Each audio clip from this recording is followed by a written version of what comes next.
I'm Susan Tomlinson Schmidt, President of the Nonprofit Leadership Alliance.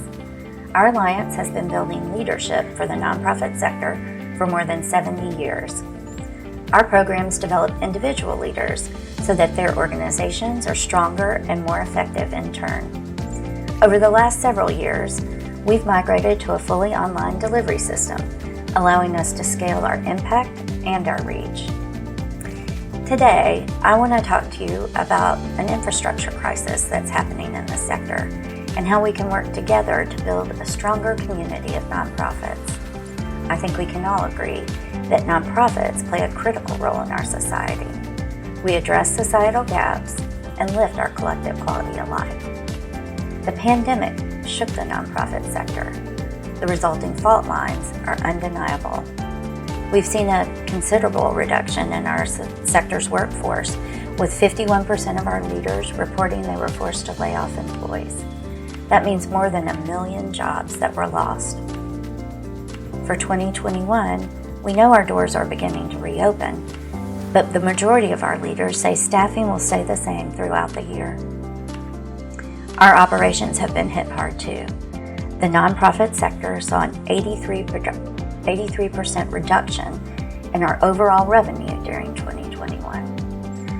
71% of our leaders were forced to reduce programs and services in response.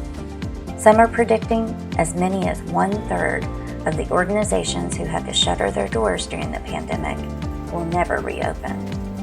And our human services organization, they've been hit the hardest.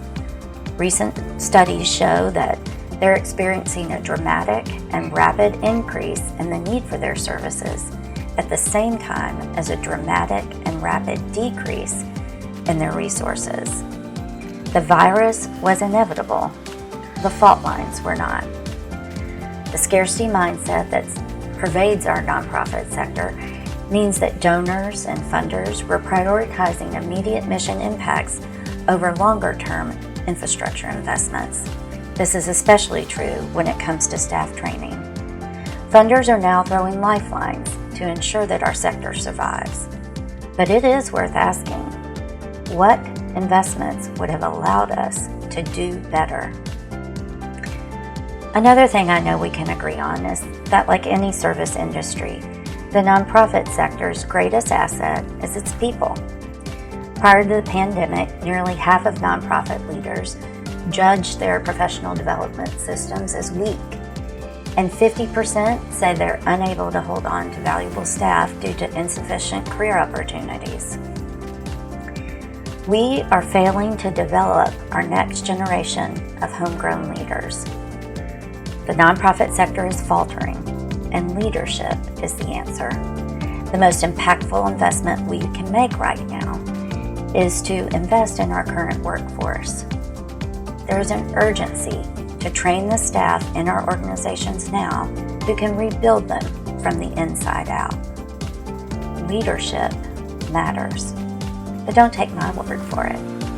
Let me introduce you to Terrence Narcisse, one of our CNPs from Houston. Much of my success and the changes I have made in this world can be attributed to investments made in me as a leader. When I founded the East Harris County Empowerment Council, I was not thinking about Hurricane Harvey or COVID-19.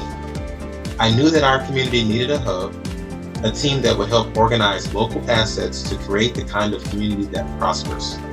Having now navigated both a Category 4 hurricane and a global pandemic, I cannot imagine what would have happened if I had not been trained to pivot. I got into this work because I wanted to make a difference in the world. I have not always had the answers, but I knew the questions to ask. That is what leadership training can do. The Nonprofit Leadership Alliance is doing that critical work right now, helping leaders just like me bring their best self each and every day.